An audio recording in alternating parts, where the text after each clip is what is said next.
এখন তারা নব্য চাকর বা চাকরানি বানাতে চাচ্ছে বিএনপি কে। তো ডক্টর মোহাম্মদ ইউনূস যদি ফখরুলের সাথে মোদির সাথে কথা বলে, মোদি একটু কানে কানে বলে দিবে না যে সরকার গঠনে, বাংলাদেশের সরকার গঠনে তো ইন্ডিয়া বলে দেবে রে ভাই। এই কথাটা বুঝেন না কেন? ফখরুল খুশি হয়ে গেছে, ফখরুল খুব খুশি। আমি খুব আশাবাদী একটা বিটারনেস তৈরি হয়েছিল। না, কোনো বিটারনেস তৈরি হয় নাই।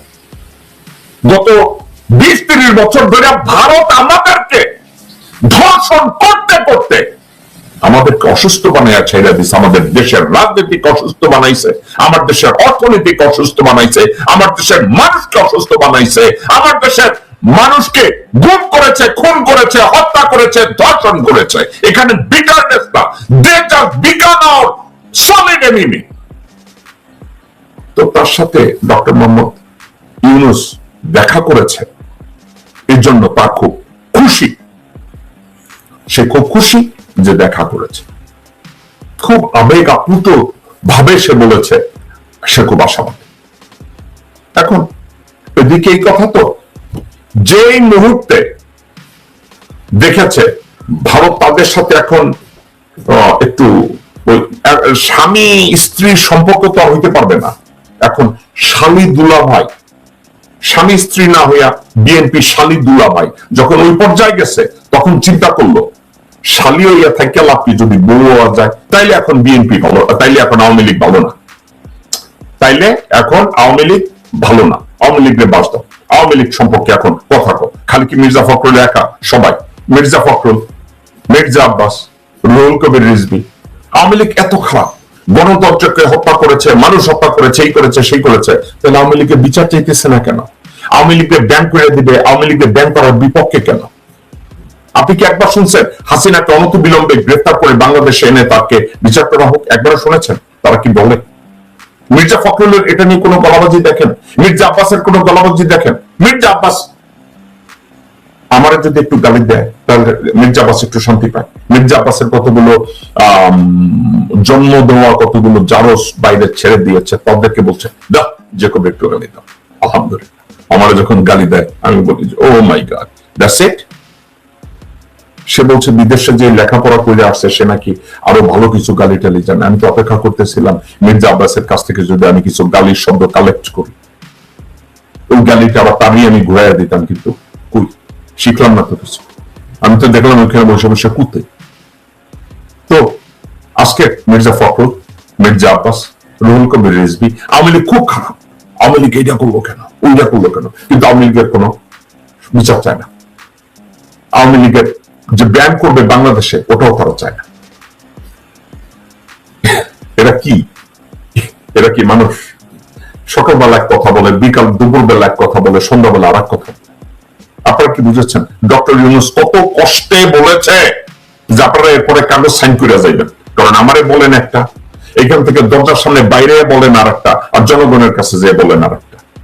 আপনারা বুঝতে পারছেন এদের কথা কোন উত্তর দক্ষিণ আছে? আমি তো কিছু খুঁজে পাইলাম না, আমি কোথাও কোনো কিছু খুঁজে পাইলাম না তাদের এই কথায়। আমি সবসময় সত্য কথাটা যতটুকু জানি আপনাদের সামনে হাজির করার চেষ্টা করি। এখন যখনই আমরা এই কাজগুলো করি, তখন মির্জা ফখরুলের মতো লোকজন, আব্বাসের মতো লোকজন, রুহুল কবির রিজভীর মতো লোকজন, তারা আবার হঠাৎ করে কি করে জানেন? ছাতিটা ওই দিকে ঘুরে দেয়, আস্তে ছাতিটা অন্যদিকে ঘুরে দেয়। কিভাবে ঘুরায়? যে মুহূর্তে ডক্টর মোহাম্মদ ইউনূস বিমস্টেক মিটিং এ, সম্মেলনে নরেন্দ্র মোদীর সাথে দেখা করলো, তাদের দুজনের বৈঠক হলো প্রথম, এবং এই বৈঠকটা একটা মাইলস্টোন। এই বৈঠকের অর্জন নিয়ে আমি কথা বলবো না একটা কারণের জন্য, এখানে মতামত যতটুকু আদান প্রদান করা হয়েছে আমি ওটা থেকে কোনো অর্জন আশা করি না, কিন্তু সোশ্যাল একটা অর্জন হয়েছে যে বৈরিতা আছে কি না আছে, একটা রাষ্ট্রের পলিসি কি হবে না হবে এটা রাষ্ট্র ডিফাইন করবে। বাংলাদেশ তাদের ওয়েলফেয়ার নিয়ে চিন্তা করবে, ভারত তাদের ওয়েলফেয়ার নিয়ে চিন্তা করবে, কিন্তু কারো মুখ দেখাদেখি হবে না, এটা ঠিক না। তো এক্ষেত্রে ডক্টর মোহাম্মদ ইউনূস এবং নরেন্দ্র মোদী একসাথে দেখা করেছে।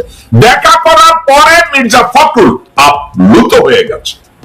দর্শক বন্ধু, আমি রাগ হয়ে বলছি না, গালি দিয়ে বলছি না। মির্জা ফখরুলের বাড়িতে আমি যেসব লিডারদের কথা বলি না বিএনপির, আমি এদের বাসায় যদি পুলিশ রেড দেয়, কয়েক ডজন আওয়ামী লীগের নেতাদের পাবে, দুর্নীতি পরায়ণ এমপি এবং মন্ত্রীদের পাবে, রুমিন ফারহানার বাসায় পাবে, আমি 110% শিওর লোকজন পাবে। সামা ওবায়দের বাসায় রেড দেখ, কয়েকজন পাবে। সামা ওবায়দের মা শাহেদ ওবায়দের বাসায় রেড দেখ, কয়েকজন পাবে। মির্জা ফখরুলের বাসায় রেড দেখ, কয়েক ডজন পাবে। মির্জা আব্বাসের বাসায় রেড দেখ, কয়েক ডজন পাবে। আমির খসরু মাহমুদের বাসায় রেড দেখ, কয়েক ডজন পাবে। এদের বাসায় আওয়ামী লীগের এমপি মন্ত্রীরা লুকায় আছে। কারণ কি, গত 17 বছরে সফট আন্দোলন করেছে, আর্টিফিশিয়াল আন্দোলন করেছে। এখন একজন আছে না ফজলু মাথাভাঙ্গা, কথায় কথা বলে না, এই ফজলু মাথাভাঙ্গা মাঝে মাঝে আপনাদেরকে বলে, দেখেন এই বুড়ো হাবড়া কি বলে, আমরা তো ভারতীয়, ভারত আমাদেরকে সাহায্য করছে, কথাটা সত্য না মিথ্যা? মুক্তি তারেক রহমান, বেগম জিয়া, আপনারা কি এটা শুনতে পাচ্ছেন? আমাদের আর আন্দোলন করার দরকার কি? আমাদের আর দেশ গড়ার দরকার কি? আমাদের আর কোনো কিছু করার দরকার কি? আমাদের আন্দোলন করার কি আর কোনো দরকার আছে? এবং এই কথাটা কত উজাড় ভাবে মন, আমরা তো ভারতীয়।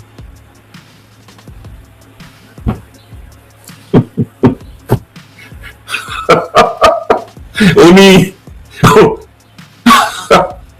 এই লোক বেগম জিয়ার উপদেষ্টা, এই লোক বেগম জিয়ার উপদেষ্টা, এবং এই লোকের তারেক রহমান রাত 3টায় কল করে। এই লোক বেগম জিয়ার উপদেষ্টা নাকি আপনার উপদেষ্টা?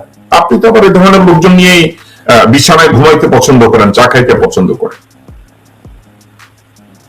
ঠিক আছে, এই লোক এখন এই লোকের আর কারো প্রতি কোনো দ্বন্দ্ব নাই। সে টুপি পরা আমার কোন মুসলমান ভাইরে দেখলে ওনার খালি জঙ্গি মনে হয়। দেখেন সে আবার কি বলছে, 21শে ফেব্রুয়ারি মেলাটারে বানায় ফেললো, এটা একটা ইস্তেমার মাঠ, জঙ্গিদের একটা কারখানা। দর্শক বৃন্দ, কোন সুস্থ মানসিকভাবে একজন মানুষের, যার প্রজ্ঞা আছে, যার চরিত্র আছে, যার দূরদৃষ্টি আছে, সে ধরনের একজন মানুষ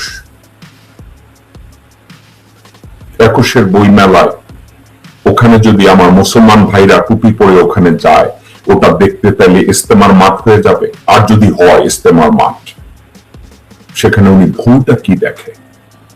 আমি খুশি হব মাদ্রাসা ভাইরা যদি ওখানে যায়, গিয়ে বই পড়ে। What is the issue? এ ধরনের লোকজনরা যদি বিএনপি করে, এ ধরনের লোকজনদের দ্বারাই যদি বিএনপি পরিচালিত হয়, এ ধরনের লোকজনরা যদি হয় বিএনপির চেয়ারপারসনের উপদেষ্টা, আমরা বিএনপির কাছ থেকে কি আশা করতে পারি?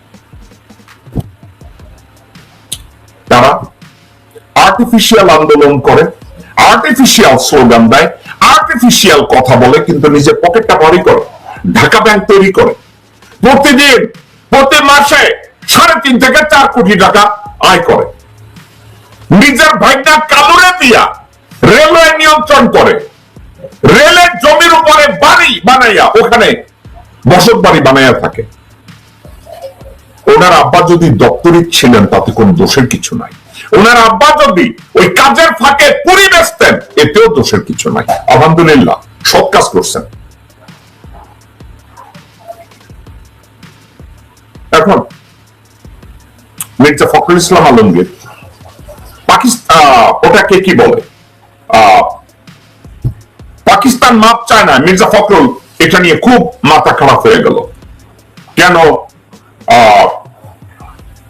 এটা হইল। এখন অনলাইন অ্যাক্টিভিস্ট সহ জনগণ, আমি বলছি না বিএনপির যে 90 যে লিডাররা আছে, যারা প্রেসিডিয়াম সদস্য, মহাসচিব, এইসব গাবররা, এই ধরনের ইতররা, এরা তো জনগণের পালস তারা বুঝে না। এখন যারা social activist, community activist, human rights activist. Personally আমি তো কোনো অ্যাক্টিভিস্টই না, আমি হিউম্যান রাইটস এর উপরে কাজ করি রেফাই। আমি যে কোনো একটা জায়গায় কথা বলতে গেলে জনগণের পালস আমি একটু দেখি, জনগণের সাথে কমিউনিকেট করি, জনগণ কোথায় কি করে এগুলো বুঝি, যার জন্য আমরা কি করি। দর্শকবৃন্দ, দুইটা অপশন আছে। বলবো যে ঠিক আছে ফজলুর রহমান যা বলে এটা শুনতেই থাকি, আর সে বলতেই থাকো, কিন্তু তাকে যদি ঝাড়া দিয়ে বলেন এই শুয়োরের বাচ্চা, দেখবেন ওর জ্ঞানটা ব্যাক করবে। এখন আমি বলি না সবাই আপনারা গালি দেন বা আমি গালি দেই, এটা শোভনীয় না। এতগুলো মানুষ আপনারা আমার কথা শুনছেন, হাজারের উপরের মানুষ আপনারা আমার কথা শুনছেন, আমি গালি দেব, এটা লজ্জার ব্যাপার। নিজেকে অনেক সময় ছোট মনে হয়। আপনারা ওখানে আন্দোলন করছেন, দেশটাকে ভালো করার জন্য প্রতিদিন কষ্ট করছেন, ছাত্ররা আন্দোলন করছে, অভিভাবকরা আন্দোলন করছে, আপনারা মার খাচ্ছেন, আপনারা রাস্তায় জীবন দিচ্ছেন, আমার মা বোনরা ধর্ষিত হচ্ছে, আমার মা বাংলাদেশ হারিয়ে যাচ্ছে।